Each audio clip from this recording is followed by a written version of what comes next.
Bom, então começando, sejam todos bem-vindos. Então quem está chegando aí, vai colocando um oi, vai dando um hello aí. Se tiver algum aluno perdido meu passando por aí, coloca lá a hashtag TeamTeacherG. Se você é meu aluno, coloca aí, hashtag TeamTeacherG. Teacher, não sou seu aluno, mas olha, eu estou lá no canal do Telegram, que tem bastante coisa bacana lá também. Então, se você é do Telegram, coloca aí, hashtag TelegramTeacherG. Só para saber que, ó, a galera do Telegram participou da live, ó, o pessoal, os alunos lá estão participando da live. Então, o que eu decidi hoje? Então, hoje é um apanhado, é um resumo, porque é muita coisa. Então, vou dar uma repassada, uma geral, vamos dizer assim, para a gente fechar a semana com esse resumão. Bom, então vamos começar com esse resumão, porque tem coisa pra caramba. Na segunda-feira, na nossa live de número 1, eu falei sobre o TH. Quem me acompanhou ao vivo, o TH, a gente fez assim vários exemplos, pegamos várias palavras. Eu falei sobre o TH voiced, eu falei sobre o TH voiceless, a gente viu a diferença entre várias palavras. Então, resumindo o que a gente viu na segunda-feira, do nosso TH, da nossa live de pronúncia, eu vou focar aqui em duas situações, para a gente não se estender muito, porque tem muita coisa pela frente ainda hoje, tá? A gente viu dois sons do TH, um era em palavras como essa, ó. E tem hora que dá vontade, né, de colocar um som de D aqui, as pessoas colocam um som de D nesse TH, e a gente viu que não é som de D. E aí a gente viu outro som do TH em palavras como... Será que está todo mundo pegando aqui a minha tela? A minha tela, né? Olha o hábito de gravar lá no computador. Meu flip chart, a minha lousa aqui, né? Improvisada. Ó, guys, a gente viu então esse som de TH, né? Que ele é o som do voiced. O que é esse voiced mesmo? Falei isso lá na segunda-feira. É quando eu uso as cordas vocais para fazer esse som. E nessas palavras aqui, ó, como obrigado, pensar, mês, enfim, várias, eu não uso as cordas vocais para fazer esse som do TH. O que é isso? A movimentação labial, eu falei para vocês na segunda que para eu fazer esse som do TH, a movimentação dos lábios, da língua, maxilar, tudo tem que estar em harmonia para esse som sair.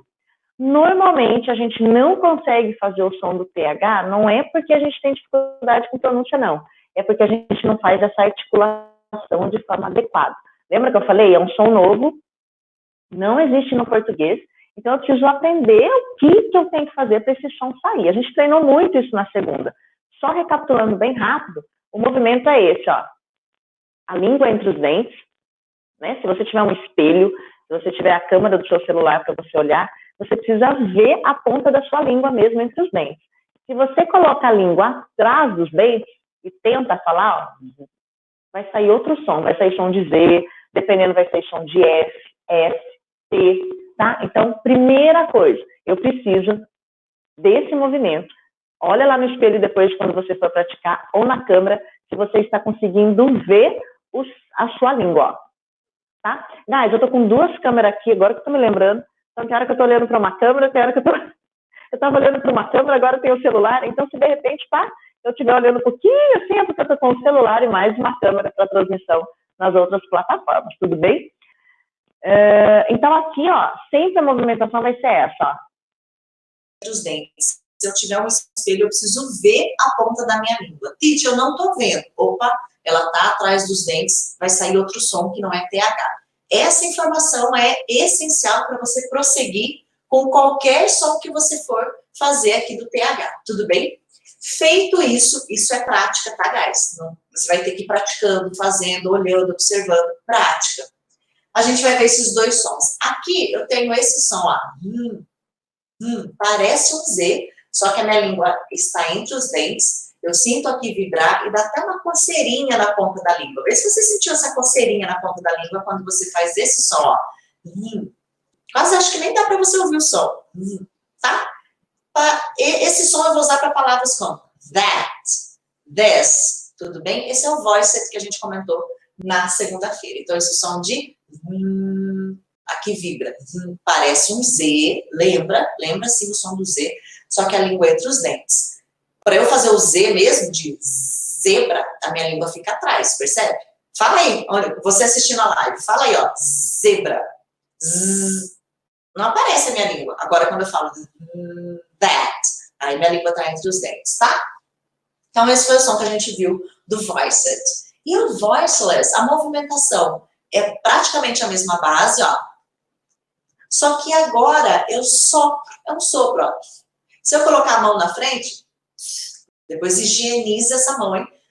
Eu sinto esse sopro, né? Então, esse é para esse som em palavras como obrigado, thank you, pensar, I think, tá? Entre outras, né? Por exemplo, mês, month, matemática, math, tá? Então, ela termina ali, ó. Só tem um sopro, não uso as cordas vocais, por isso que ela é chamada de voiceless. Então, resumindo o que a gente viu de TH essa semana. Eu tenho 2 sons principais aqui dele, tá? Por que eu falo 2 sons principais? Porque às vezes ele pode mudar de som, dependendo do que vem antes, o que vem depois, tá? Mas a base do TH vai ser a partir daqui. O voiced, that, this, e não that, this, tá? E thank you, thank, e não thank you, thank you, né? São F, S, tá? Então, a gente viu sobre isso na segunda. Se você tem alguma dúvida em relação ao PH, coloque aí nos comentários. No segundo dia, acho que foi his, him, her.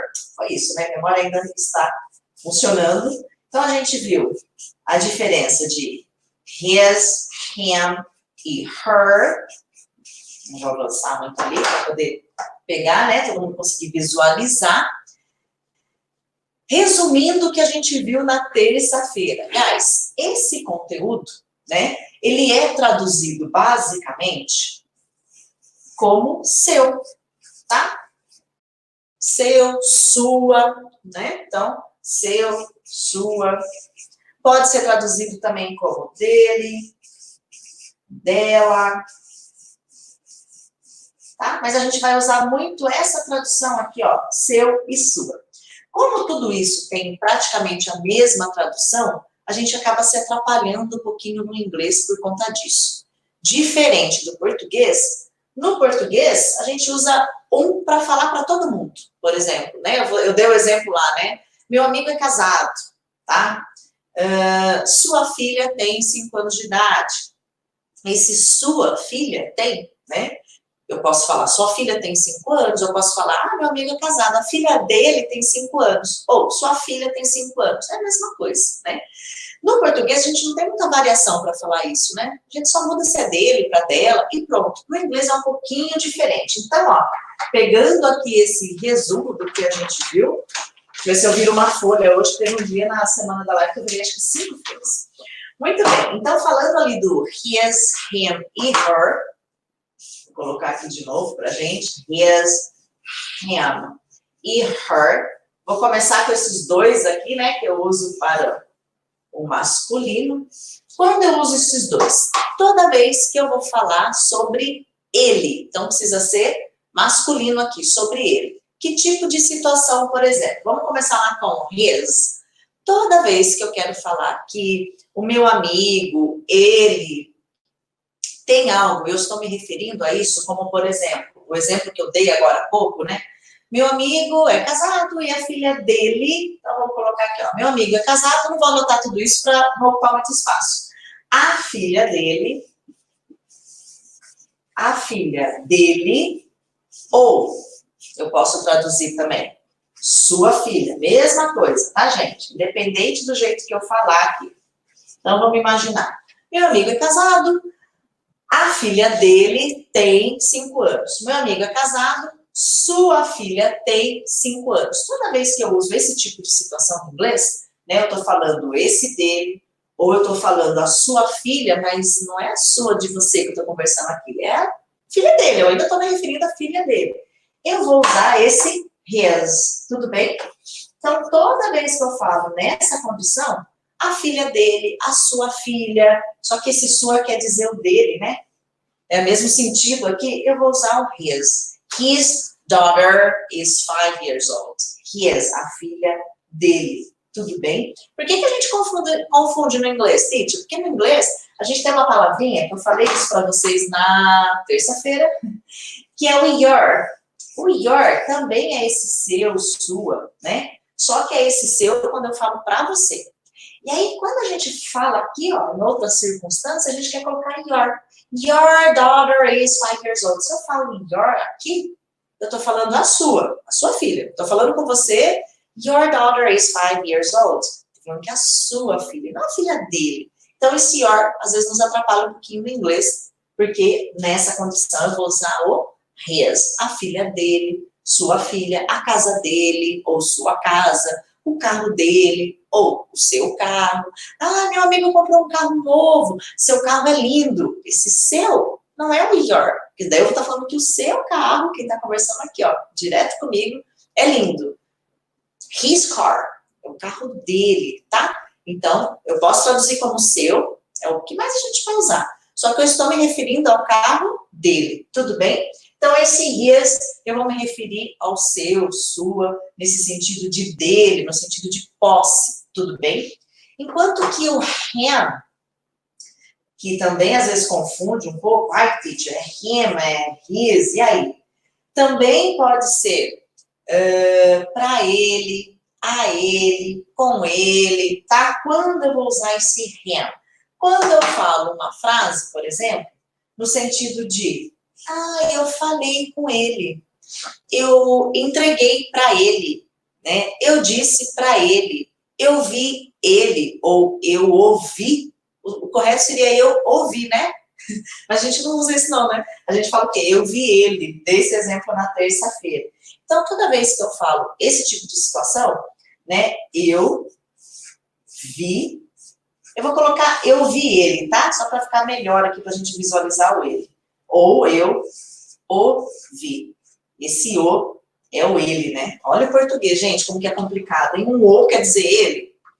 Eu já contei, né, a história de um gringo que trabalhou comigo por um tempo e ele não se conformava, ele quase não falava português e ele ficava doido com esse o. Ele falava, Titi, mas cadê o ele aí na frase? Ele via eu ensinando inglês, né? Eu ouvi e esse o era rima, ele falava, mas cadê o ele? Então, o português é bem complicadinho. Ó, eu vi ele ou eu ouvi, eu vou usar o him.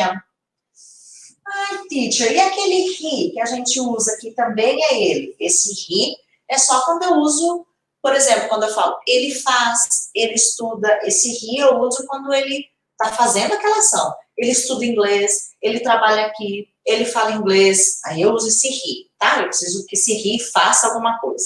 Aqui não, né? É aquele ele que vem mais no final de uma sentença. Eu falei com ele, eu vi ele. Então, como é que vai ficar aqui? Eu vi ele, ou eu ouvi, né? I saw him. Eu vou usar o him aqui, tá? Vou pôr aqui em cima para não correr o risco de vocês não visualizarem. Então, tá uma bagunça aqui hoje, meu quadro aqui, né? Dá um pouco de nervoso isso, viu, gente? Gosto das coisas mais organizadinhas, mas pode aproveitar o tempo.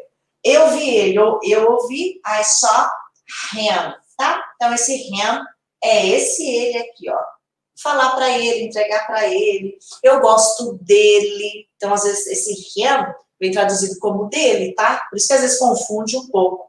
I like him. Eu gosto dele. Tudo bem? Alguma dúvida em relação ao his e o him? O his é o dele, seu, o carro dele, a casa dele, a sua casa, a sua filha, mas dele lá, não seu. O him é aquele ele, dele, para ele, quando eu falo entregar para ele, falar com ele, eu gosto dele, eu conversei com ele, eu vi ele, ou eu ouvi. Tudo bem? Vamos lá para o her. Então, só para a gente entender quem que é o her agora. Muito parecido com o que a gente viu do his e do him, é o her. Só que agora é feminino. Só isso. Tá? Só mudou isso. Mesma função, mesma coisa. Alguma dúvida aí? A Kel perguntou, posso entender que o uso do him é quando usa um verbo? Do him? É. Na verdade, ó, depende, Kel. É o verbo antes ou depois que você está falando? Porque, na verdade, ó, o he, a gente vai usar um verbo depois. Vê se é isso. Por exemplo, ele trabalha. He works. Opa, é o K, tá, gente? Eu quis emendar um K com S, que não tá certo. He works. Vem um verbo aqui. O him, se for um verbo antes, faz sentido também. Então, por exemplo, eu gosto dele. I like. E os dois eu uso aqui o verbo, né? Mas só essa ordem aqui que vai ficar diferente. I like him. É isso? Vê se ficou claro. Então, aqui também vai no verbo, só que depois. Ele trabalha. He works. Eu gosto dele. I like him. Eu ouvi. I saw him. Então, só mudou a ordem aqui, na verdade, né? Aqui o verbo vai vir depois do he, né? E o him tem um verbozinho antes dele. Aqui sim, o his não vai ter. Se for isso que você quis dizer, tá certo. É Ela respondeu o verbo antes. Isso mesmo. Tá? O him, você vai usar exatamente isso. A Kel tá acompanhando a gente todo dia aqui, né? Ó, show de bola. O her, mesma coisa, ó. Igual o exemplo que eu acabei de mencionar aqui, ó, tirando a dúvida, é a mesma coisa, tá? O her, eu vou usar para dela, sua, só que agora é feminino. Então, por exemplo, vou usar mais um exemplo aqui, ó. Eu gosto dela. I like her. Ai, a filha dela tem tantos anos. Her daughter is, tá? O carro dela, a casa dela, tá? Her house, her car, her daughter, her son, e assim por diante, tá? É a mesma coisa do his e do him, só que agora é para ela. O que mudou no her? O her serve para as duas situações. Então, eu posso falar, I like her, eu gosto dela, ou a casa dela. Então, quando a gente fala no feminino, é muito fácil, porque daí a gente não tem que ficar pensando qual é qual. É igual para as duas situações. Her aqui e her aqui. No masculino, a gente tem o his e o him. Alguma dúvida aqui? Quarta-feira, do, did, you, will. Muito bem. Que legal, gente, só vamos fazer um resumão, né? Vamos pegando tudo ali. Do, did, you, will, tá? Foi o que a gente viu na quarta-feira. Então, já vou virar aqui, porque senão vai ficar muito baixinho para vocês visualizarem. Guys, quando eu uso... Ó, hoje é bastante coisa, hein? Vão perguntando aí. E você sabe que a maneira da gente aprender é essa mesmo, né? Ver, faz uma repetição espaçada, dá um tempo, vê de novo. Tem toda uma técnica embasada da repetição espaçada, o tempo que você tem que ver, quanto tempo você tem que ver, dentro de quanto tempo você tem que ver um conteúdo novo. Então, é a melhor técnica para a aprendizagem hoje, com certeza. Na verdade, ela foi descoberta há muito tempo atrás por um alemão, mas ainda poucas pessoas utilizam dessa técnica, infelizmente, né? Muito bem. Do, did, you, will. Quando eu uso? Toda vez que eu faço uma pergunta em inglês, toda vez que eu faço uma pergunta em inglês, e essa pergunta é uma pergunta direta. O que é essa pergunta direta mesmo? Tipo, você trabalha? Você estuda? Você fala inglês? Onde você mora? O que você faz? O que você gosta de fazer? Esse tipo de pergunta, tudo bem? Eu falo que é pergunta direta porque não tem o ser estar no meio, por exemplo. Você está bem? O que você está fazendo? Não. Pergunto, coloco a pessoa na minha pergunta e já o verbo. Você trabalhou ontem? Você viajará amanhã? É esse tipo de pergunta, tá? Toda vez que eu faço perguntas no inglês, eu vou precisar, essas perguntas diretas que eu acabei de dar o exemplo, eu vou precisar de um desses três. Cada um é um tempo. O do, presente, o did, passado, e o will, futuro, tá? Então, aqui eu tenho o presente, não sei se está dando para enxergar aí, e aqui eu tenho o futuro. Se eu pergunto lá, e essa galera aqui, guys, eu vou usar para fazer perguntas com you e plural, tá? Eu não sei se eu comentei isso na quarta-feira, não me lembro, mas já fica a dica. Ah, Titi, mas e o does? É outra coisa. Tem aula do does lá no YouTube, tá? Resumão lá da terceira pessoa. E you e plural. Então, se eu quero perguntar, por exemplo, você trabalha aqui? Você trabalha aqui?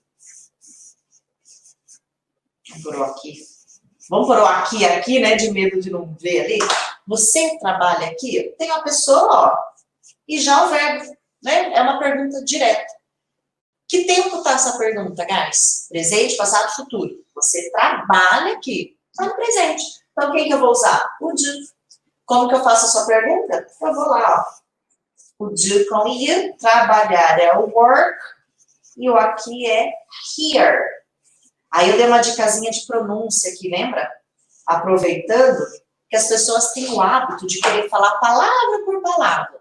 Do you work here? Tipo assim, deixa eu garantir que estão me entendendo. Ó, você vai garantir que estão te entendendo sim, o problema é quando falam com você e você não vai entender. Porque essa fala não acontece separada assim no mundo real, né? O do com you vai virar j. Esse som aqui, ó. J, tudo bem? Então, ó, work, a gente já tem aqui, né? O here também. Então, se eu tivesse que perguntar, você trabalha aqui? Do you work here? É assim que eu vou falar. Você pode ir treinando junto aí comigo, tá, guys? Vai falando, sabe que é uma prática. De repente, você vai colocar o do, você vai querer colocar o you de novo. Do you? Não, já é o do com you. Do, você já fez isso aqui, ó. Você já fez essa parte da pergunta. Metade já foi. Do you work here? É você trabalha aqui. Aí, se for você estuda, do you study? Se for você fala, do you speak? Você fala inglês, uma pergunta tão conhecida, né? Do you speak English? Do you study English? Tá? Do you live here? Você mora aqui? E aí você vai trocando só o verbo. Tudo bem? Então, o do, eu vou fazer perguntas diretas no presente. O que vai acontecer agora? Vamos lá para o passado. Né? Se eu tivesse que fazer uma pergunta direta no passado. Resumão, vou precisar da água hoje, porque falando demais, né? Se fosse lá no passado. Passado, a gente vai usar o did. Perguntas diretas. Ao invés de você trabalha aqui, você trabalhou aqui? Você viajou ontem? Você comeu? Você dormiu? Guys, vocês podem montar com o verbo que vocês quiserem, tá? Esse tipo de pergunta. Já vou colocar aqui, ó. O did com you também tem um jeitinho de eu grudar na hora de eu falar, né? Lembra lá que o do com you, j. Aqui, ó, vai ser o did. Na hora de eu grudar, did. Então, grave essa fala aqui, ó. Did. Não fique preocupado em falar did you. Did you, did you, tá bom? Por que isso vai te ajudar? Se você já aprender falando do jeito que a fala acontece no mundo real, tá? Não naqueles áudios de livro, né? Que vem tudo separado, que seria o nosso sonho de consumo, ouvir esse inglês. Não. A gente precisa aprender a falar como já é falado no mundo real. Quando você faz isso, você também já treina o seu listening. Você automaticamente já trabalha o seu ouvido. Por quê? Porque daí quando falarem assim com você, did you work here last year? Você já vai, opa, esse did you aí eu sei o que é. Você não vai ficar esperando alguém vir e falar para você, did you work here last year? E fazer, não, né? Então, já vai treinando, já vai aprendendo a falar do jeito que é no mundo real, tá bom? Did com you, did you. Vamos usar o mesmo exemplo lá? Você trabalhou aqui? Vamos supor que ano passado. Ah, você trabalhou aqui o ano passado? Você trabalhou? A gente já sabe que trabalhar é work. A gente já sabe que aqui é here. Você trabalhou aqui, né? Vou montar aqui. Vou escrever do jeito que é a escrita, mas você vai falar desse jeito, tá bom? Did you? Você trabalhou aqui? Mesma coisa, ó. Só mudamos o início lá, porque agora a gente foi pro passado. E a fala vai ser aqui. Já treinou aí? Como é que ficou essa pergunta? Então, pergunta aí, ó. Você trabalhou aqui? Did you work here? Did you work here? Tudo bem? E o will, guys? O que aconteceu com o will? O will, nosso amigo Will, a gente vai lá pro futuro, tá? Também tem como juntar. O L pra gente no português tem som de U muitas vezes, né? Então a gente tem que tomar cuidado aqui, ó. Quando eu junto, eu vou ter um som de I mesmo, bem estendido. Willy. Esse som de li mesmo, de lá, lê, li. Willy, you. Tudo bem? Então, gruda aí na hora de você montar. Vamos ao mesmo exemplo, tá? Que o foco aqui é o will, né? Você trabalhará amanhã? Amanhã é sábado. Você trabalhará amanhã? Como é que eu monto essa pergunta? Já pode ir falando aí pra você mesmo, tá? Voz audível. Não vai ficar meditando aí em inglês, não, porque daí não vai te ajudar. Fala mesmo. Abre a boca e fala, tá? É importante você ouvir você falando. Ó, você trabalhará aqui? Ou você trabalhará amanhã? Ficaria melhor, né? Se você trabalhará amanhã, né? Pode colocar um tomorrow aí no seu exemplo. Ai, amanhã é sábado. Você quer perguntar pro colega, pro gringo, se ele trabalha de sábado. Você trabalhará amanhã? Vou juntar, ó. Will you? Will you work tomorrow? Will you? Will you work tomorrow? Will you travel tomorrow? Will you study English tomorrow? Aí você vai trocando só o verbo, gente. Você faz o exemplo que você quiser. tá? Então, vou usar para perguntas diretas, presente, passado, futuro. Treinou? Gruda, tá? Na hora de falar. Não separa não, que isso vai te ajudar a melhorar muita coisa. Dúvidas aqui, guys?